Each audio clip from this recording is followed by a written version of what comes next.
système financier tunisien est en train d'évoluer de manière effectivement assez intéressante à signaler.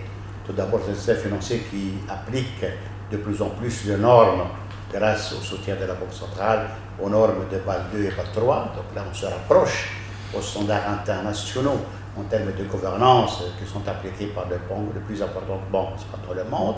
Ça, c'est une bonne chose. C'est une bonne chose qu'on soit des acteurs comparativement aux autres correspondants bancaires qui évolueront dans le même domaine, dans le même arène. Et nous sommes disposés effectivement à développer davantage tout ce qui concerne l'application de standards internationaux en Tunisie. Et cette évolution a profité effectivement aux banques tunisiennes parce que la gouvernance s'améliore. Et vous savez qu'il y a la nouvelle loi bancaire qui a été votée il y a maintenant presque plus qu'une année. C'est une loi qui permet effectivement à ce que les banques soient managées et gouvernées d'une manière qui garantisse, comme je l'avais expliqué, la solidité, qui garantisse également la rapidité de l'intervention, qui garantisse également l'amélioration des services. Et nous pouvons dire que le cadre, bien que nous sommes toujours demandeurs d'amélioration des cadres réglementaires, mais nous pouvons dire que le cadre maintenant est meilleur que celui qui existait auparavant et qui permet effectivement aux banques d'évoluer avec plus de souplesse et avec plus d'efficacité dans leur relation avec la clientèle. Cela a amené que les banques tunisiennes sont presque toutes bénéficiaires. Et c'est un reproche, et c'est d'ailleurs dramatique. Comment on reproche à un organe d'être bénéficiaire, alors que le reproche doit être fait quand on est déficitaire, quand on a des pertes, quand on a des bénéfices. Normalement, on doit applaudir et on doit examiner la loupe les raisons qui ont fait que la banque puisse dégager des bénéfices dans une conjoncture relativement difficile. Et pour cela, il y a trois raisons essentielles. La première raison, c'est celle que j'avais indiquée, c'est la bonne gouvernance. Vous savez, nous sommes soumis par un texte réglementaire contraignant, dans le sens où nous sommes obligés, par une application de la réglementation, à revoir notre système de gestion, à faire de telle manière que le risque que nous prenons soit plus sain, à faire de telle manière que la manière de gérer nos affaires ne provoque pas de perturbations au niveau organisationnel ou autre. Et cette pression réglementaire nous a coûté, certes, mais elle a été encore très très bénéficiaire en termes de reprise en main de la manière de gérer les banques. Moi, j'appelle toutes les entreprises tunisiennes à ce qu'elles fassent de même, à ce qu'effectivement elles introduisent les règles de la bonne gouvernance dans leur manière de gérer leurs affaires. Parce que les temps maintenant sont difficiles. Le laxisme est très payant maintenant, très coûteux. Donc la bonne gouvernance est la règle fondamentale pour la pérennité des entreprises, chose qui est déjà faite chez les banques. La deuxième chose, c'est que, vous savez, nous avons un cadre limitatif d'activité, dans le sens où nous ne pouvons faire que la banque. Ce n'est pas que nous avons de possibilités de se développer dans toute cette activité économique. Et c'est un risque majeur pour voir tous les hommes d'affaires qui réussissent dans leur domaine d'intervention, qui font de belles performances. Continuant de l'aisance, ils vont se mettre à faire n'importe quoi, à se diversifier dans des secteurs qu'ils ne connaissent pas. Donc ils perdent leur préséance dans le secteur de base sans pour autant trouver avantage à se diversifier. Moi j'appelle tout le monde à ce qu'ils choisissent un créneau. Qu'ils soient performants. L'économie est complexe maintenant. Est-ce qu'il excelle dans ce créneau? Et là vous allez voir effectivement le fait que la stratégie est nette et claire, ça permet effectivement d'éviter beaucoup de gaspillage, beaucoup de perte de temps et de concentrer les risques sur ce que nous connaissons faire. Troisième facteur qui est également très important, c'est le taux d'encadrement. Vous savez, les banques tunisiennes, le cadre, donc BAC plus 4 et plus, représente entre 50 et 60% de l'effectif. Quand vous avez ce taux d'encadrement, vous avez une intelligence tellement importante qui vous permet de vous aider à engager des mutations, à engager de réformes, à engager de structuration.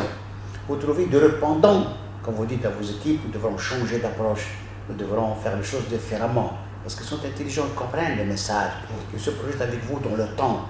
Et ils vous aident pour que ces mutations soient le moins douloureuses possible et le plus efficace possible.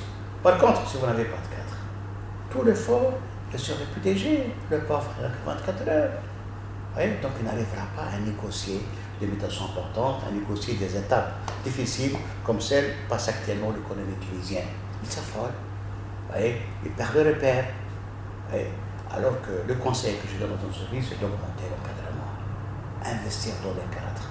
Oui, même si ça coûte un peu au départ, et l'État, fort heureusement, donne maintenant beaucoup d'avantages pour recruter les cadres. Donc ça aide à supporter les charges, des personnels. Investissez dans les cadres, formez-les convenablement et vous allez voir, ça va vous permettre d'entrevoir les périodes difficiles parce qu'il y en a toujours de manière plus effective et plus efficace et ça va réduire tout d'abord le coût de ce passage par une conjoncture complexe et ça prépare surtout l'avenir par des mutations dans des secteurs novateurs.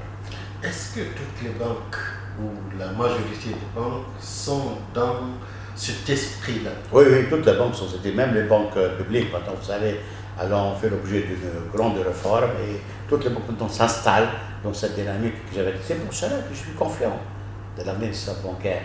Je suis confiant que les banques sont toujours à côté des entreprises, à côté des particuliers, sont toujours en capacité de fournir les services qui sont demandés par la clientèle. Et nous allons ensemble suivre un peu les besoins de la clientèle, nous allons moderniser davantage le système bancaire en s'adossant sur le système d'information le plus efficace, le plus performant, faisant preuve d'innovation, d'ingéniosité. Et je pense que globalement maintenant, chaque fois où il y a un besoin exprimé en Tunisie, nous sommes prêts à y apporter la solution qu'il faut. Et nous avons des projets pour développer par exemple le paiement électronique. Nous avons des projets pour développer le commerce électronique. Nous avons des projets pour diversifier l'épargne et l'épargne d'assurance, par exemple. Nous avons beaucoup de projets que nous allons mettre en place, mais nous demandons à ce que l'environnement nous aide, à ce que la réglementation suive, c'est-à-dire qu'il y aurait moins de blocages, qu'il y aurait moins d'autorisation préalable, à ce qu'effectivement l'appareil judiciaire soit plus efficace pour nous donner de l'élan, pour innover, pour développer des solutions de financement appropriées. Est-ce que l'administration nous accompagne avec un cadre fiscal encourageant et intéressant? Est-ce que les entreprises et les ministères de télécom également nous simplifient par des opérations pour moderniser un peu le paiement? Le paiement doit se faire maintenant par le portable.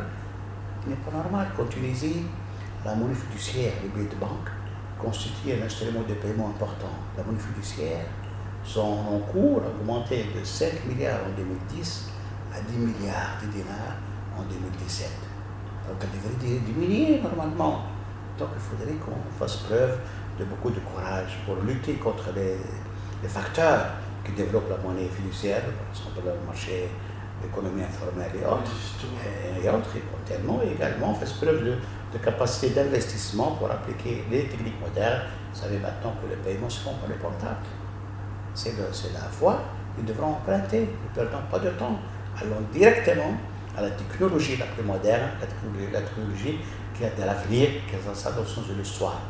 Et fort heureusement, nous avons dans nos banques les cadres, les ingénieurs qui sont en mesure de faire ce saut technologique avec toute la sécurité que doit l'accompagner. Justement, puisqu'on parle de marché parallèle, que répondez-vous à certaines critiques qui disent que la monnaie de la contrebande passe forcément par les banques? Ah non, ne passe pas par les banques. Là, vous savez, l'économie informelle a son propre système bancaire. Celui qui s'adonne à l'informel n'ouvre pas un compte bancaire. Vous voyez, c'est un des thèmes majeurs de réflexion. Comment faire pour que ceux qui sont à la marge de l'économie deviennent au cœur de l'économie informelle? Comment les ramener vers le système bancaire? Et c'est pour ça que j'ai parlé, moi, à plusieurs reprises, de l'amnistie. L'amnistie de change, l'amnistie fiscale, l'amnistie de sécurité sociale. Vous voyez? Parce que certains de ceux qui sont opérateurs du marché parallèle le sont pour des intentions criminelles. Ça, personne ne va les aider. Au contraire, il faut les sanctionner et il faudrait qu'elles subissent la responsabilité de leurs actes qui ne sont pas des actes éventuellement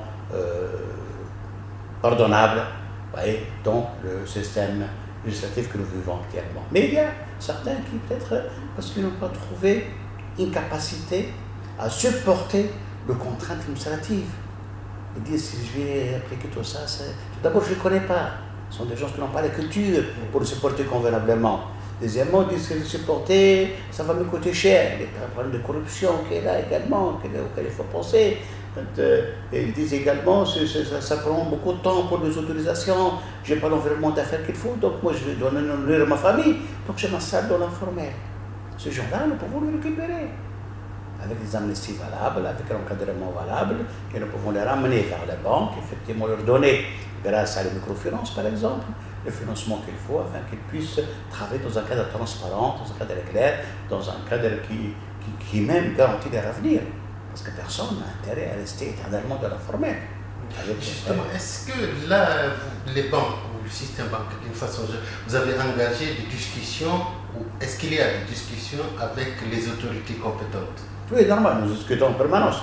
Nous sommes allés mieux que ça. C'est que nous avons dans l'association professionnelle tunisienne des banques financières un grand chantier d'inclusion financière.